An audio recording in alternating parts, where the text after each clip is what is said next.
Okay, magandang gabi po sa inyong lahat, mga kapatid sa Panginoon, dyan po sa SKP.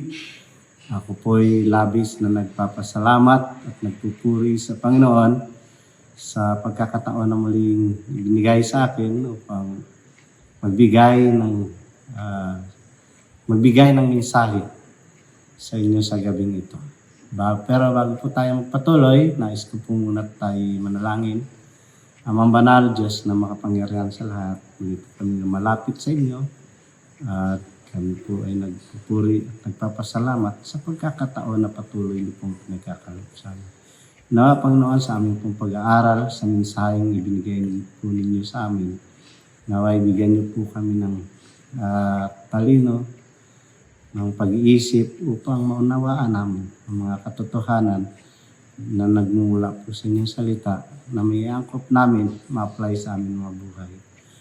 Nawa, Panginoon, patawarin niyo po kami sa aming mga kasalanan na nagawa sa inyong harapan. Ito po ang aming samot dalangin sa pangalan ng aming Panginoong Hesus. Amen. Kaya ang ating po pag-aaralan ngayon sa gabi ito po ay makikita sa awit 100,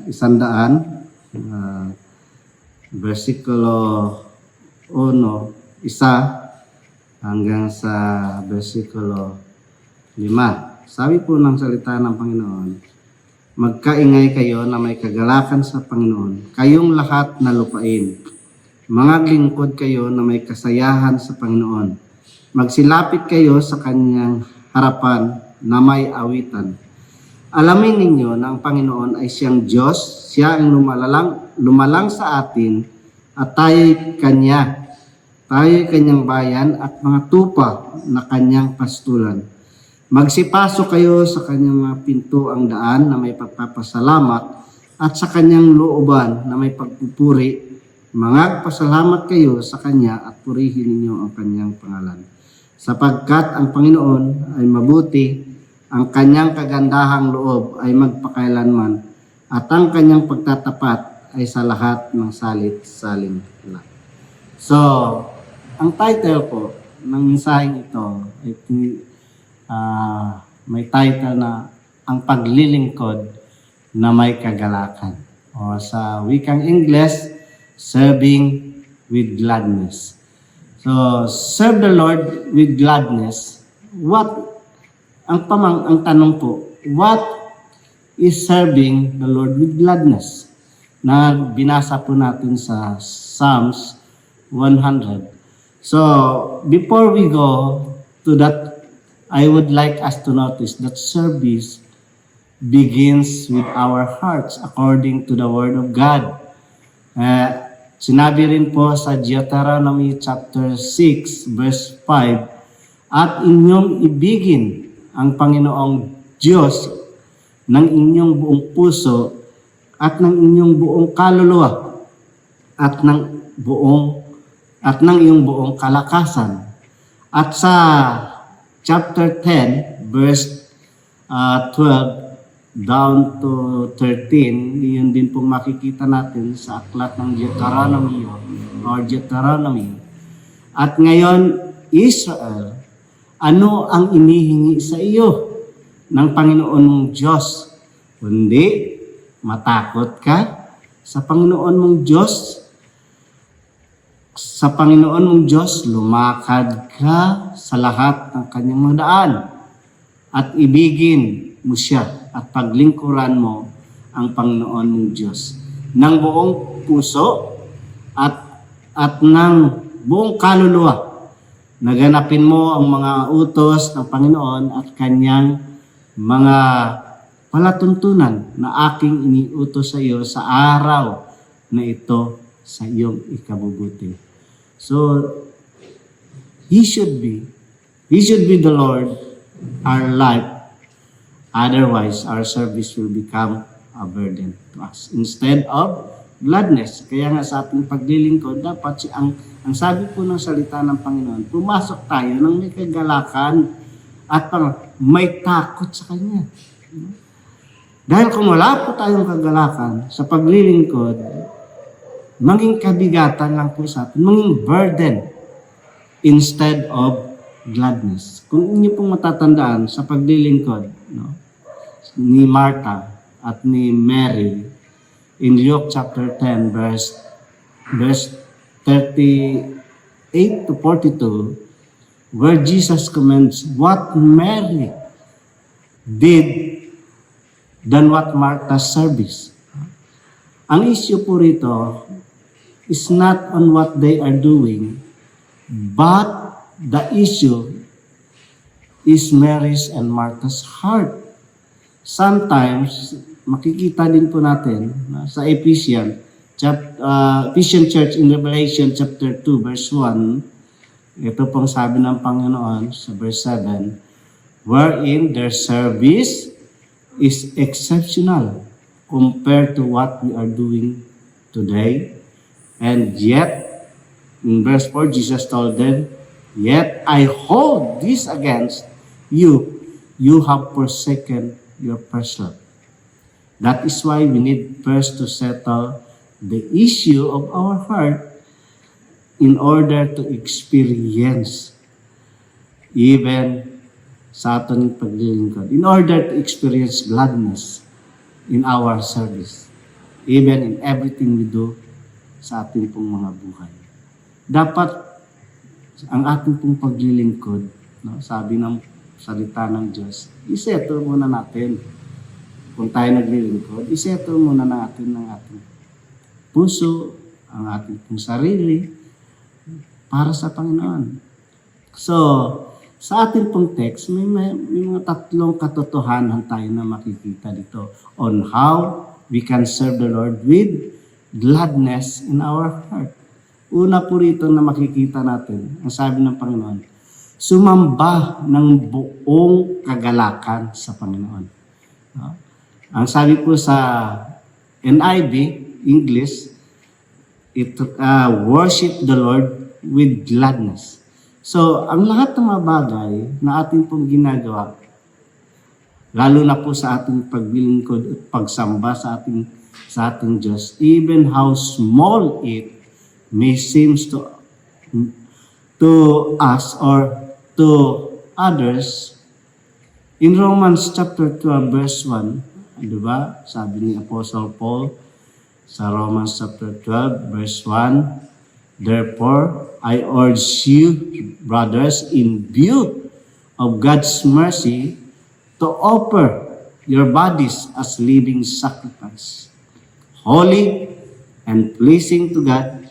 This is your spiritual act of worship. So, dapat ihandog muna natin ang ating sarili. Bago po ang lahat. So, makikita natin po rito, ang paglilingkod at pagsamba ay sumasalamin sa ating relasyon o ugnayan sa ating Panginoon. Ito ang reflects of our relationship with our God. In Matthew chapter 24 verse 37, ang sabi po diyan, Jesus replied, love the Lord your God with all your heart and with all your soul and with all your mind. For it is written, worship the Lord your God and serve Him only. Pangalawa po, sa ating pong paglilingkod, ipinapakita rin ito kung gaano kalalim ang iyong pangunawa patungkol sa Diyos. Pinapakita po ito kung ano kalalim ang inyong pong understanding about God. At sabi po ng Salmo o ng Awit, Kapitulo 3, versikulo 5 or 5, sabi po rito, 5 and 3, chapter 3, no? Verse 3, sabi po, alamin ninyo na ang Panginoon ay siyang Diyos. Siya ang lumalang sa atin at tayo kanyang bayan at mga tupa ng kanyang pastulan. Magsipasok kayo sa kanyang mapintuang daan na may pagpapasalamat at sa kanyang looban na may pagpupuri. magpasalamat kayo sa Kanya at purihin ninyo ang Kanyang pangalan. Sapagkat ang Panginoon ay mabuti at ang Kanyang kagandahang loob ay magpakailanman at ang Kanyang pagtatapat ay sa lahat ng salit-saling lahi. So makikita po natin dyan, sa ating pong binasa, ang verse 5, For the Lord is good, and His love endures forever. His faithfulness continues through all generation. So the more we know Him, understand His love for us, the more na tayo po'y natutuwa. Tayo po'y nagagalak in our heart sa paglilingkod sa Panginoon. Si Apostle Paul, sabi niya po sa Efeso, sa chapter 6, verse 7, sabi po ni Apostle Pablo, siya ay Diyos na dapat paglingkuran at sambahin ng buong nilalang. To serve wholeheartedly according to Apostle Paul. Pag siya lang, at siya lang ang dapat nating paglingkuran at sambahin sa ating buhay. If you are serving the Lord, not man. Ayan po ang motivation ni Apostle Paul sa paglilingkod. God is God's love. That is in Him. And 2 Corinthians chapter 5 verse 14a, For Christ's love compels us. That is why sa mga mananampalataya po sa libro po ng mga gawa, they were able to serve God. Sa verse 32, sabi po dyan, all the believers were one in heart and mind. So no one claimed that any of his possession was his own, but they shared everything they had. Ang lahat-lahat po ng kanilang pag-aari, ang lahat ng sa kanila, ibinigay nila para sa iglesia, para sa kapakanan ng bawat isa, para po matustusan ang kanilang mga pangangailangan. At ibinigay nila ito wholehearted na paglilingkod in honor po sa Panginoon and edifies the church. Pangalawa po, nakatotohanan, maglingkod sa Panginoon na may masayahin puso. At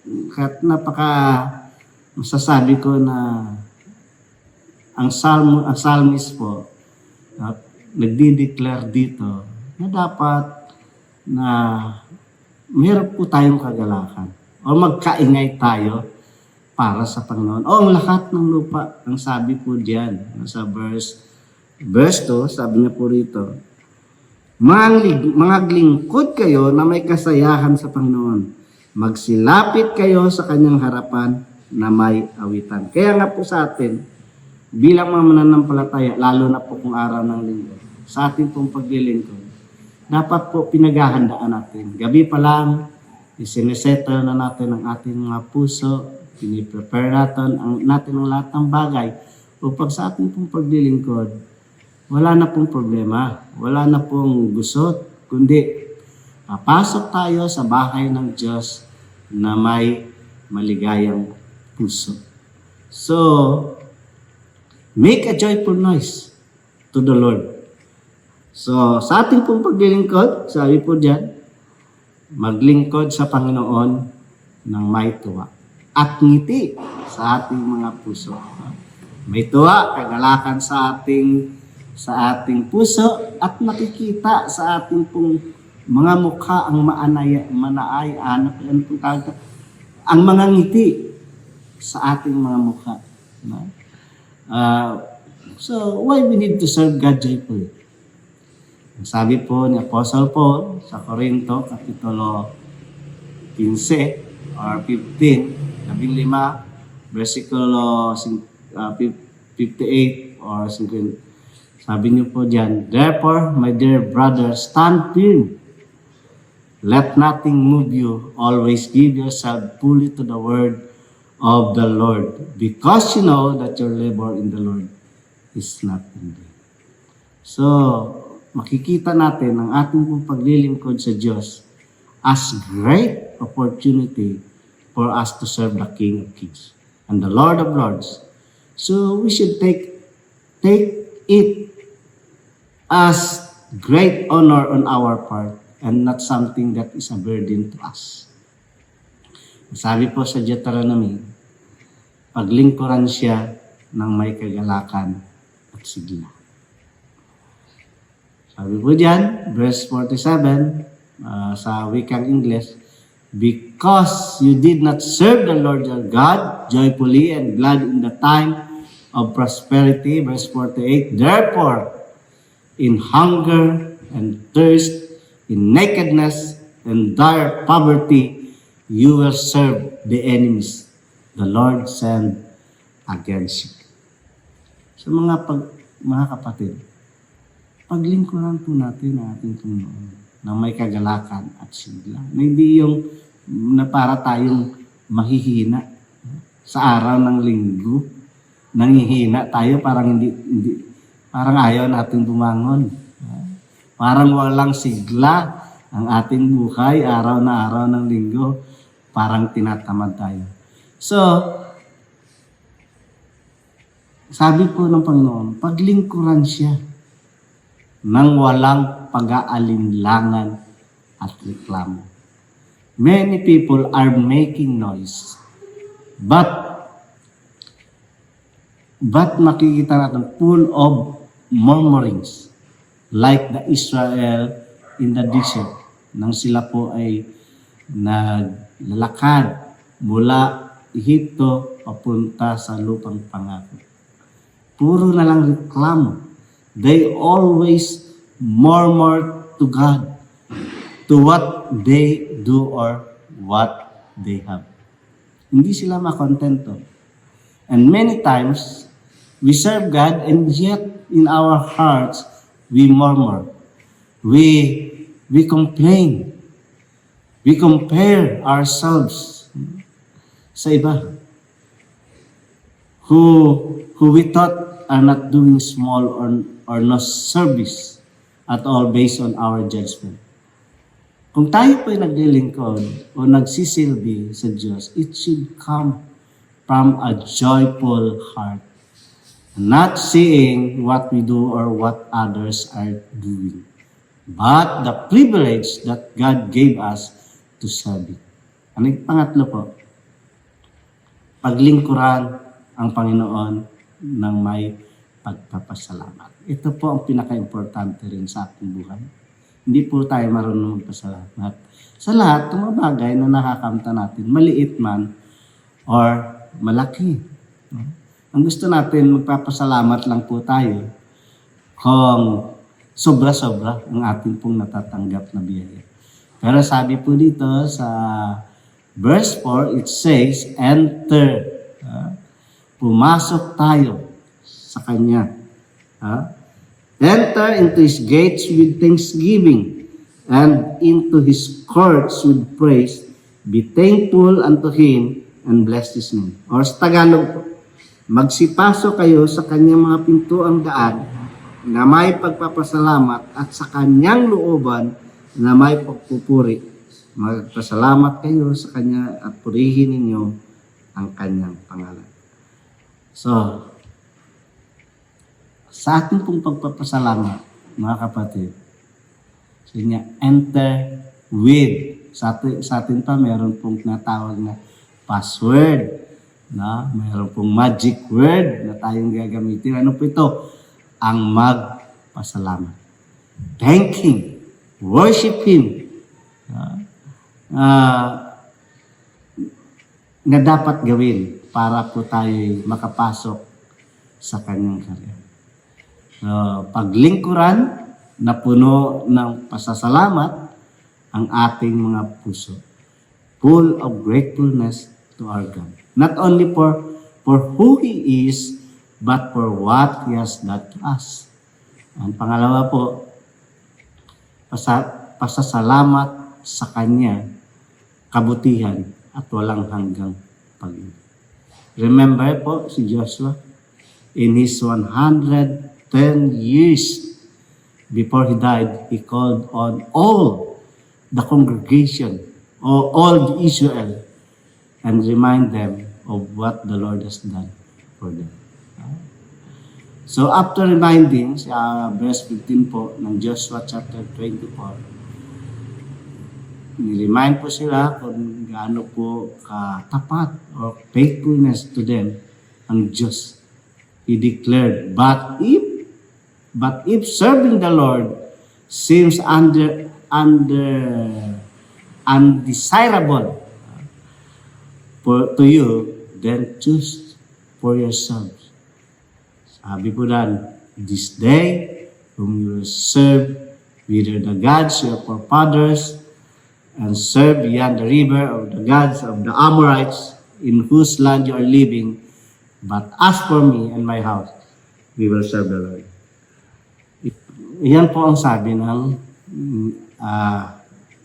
ni Joshua sa congregation.